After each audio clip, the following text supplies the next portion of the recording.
بسم الله الرحمن الرحيم.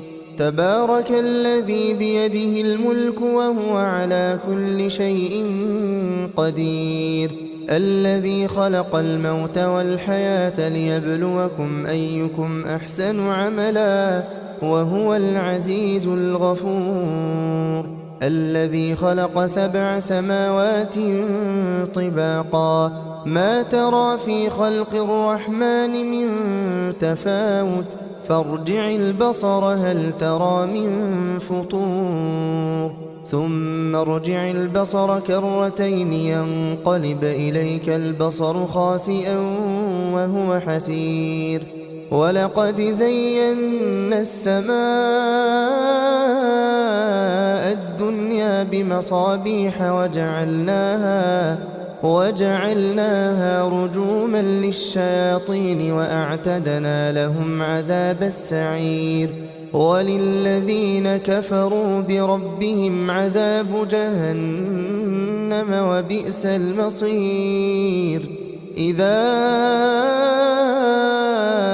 ألقوا فيها سمعوا لها شهيقا وهي تفور تكاد تميز من الغيظ كلما ألقي فيها فوج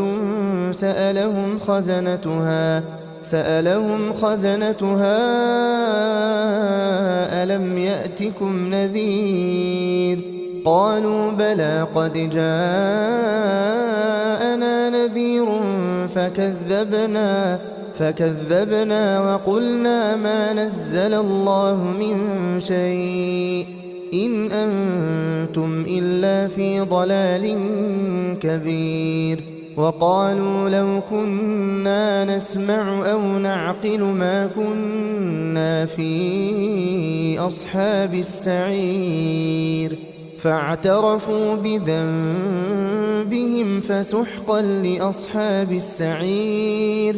إن الذين يخشون ربهم بالغيب لهم مغفرة وأجر كبير. وأسروا قولكم أو اجهروا به إنه عليم بذات الصدور. ألا يعلم من خلق وهو اللطيف الخبير. هو الذي جعل لكم الأرض ذلولا فامشوا في مناكبها وكلوا من رزقه وإليه النشور. أأمنتم من في السماء أن يخسف بكم الأرض فإذا هي تمور أم أمنتم من في السماء أن يرسل عليكم حاصبا فستعلمون كيف نذير. ولقد كذب الذين من قبلهم فكيف كان نكير. أولم يروا إلى الطير فوقهم صافات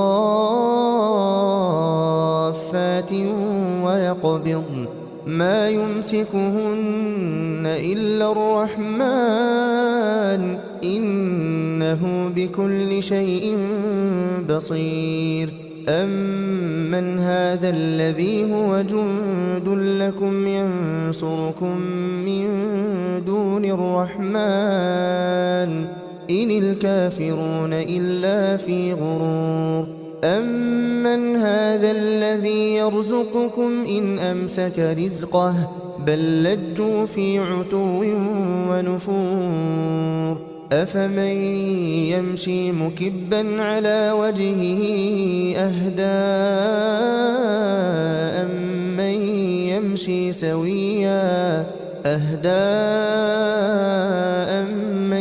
يمشي سويا على صراط مستقيم.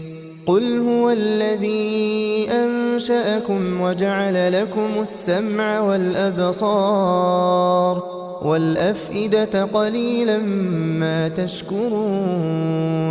قل هو الذي ذرأكم في الأرض وإليه تحشرون. ويقولون متى هذا الوعد إن كنتم صادقين.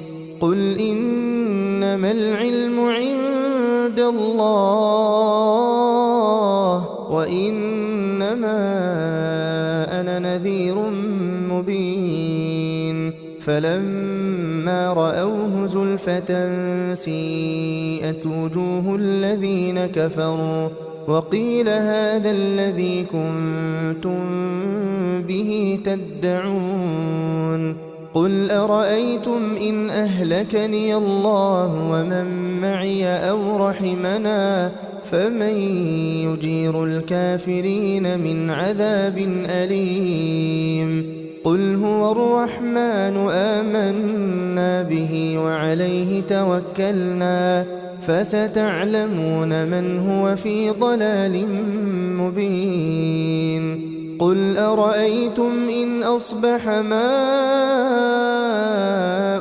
غورا فمن يأتيكم بماء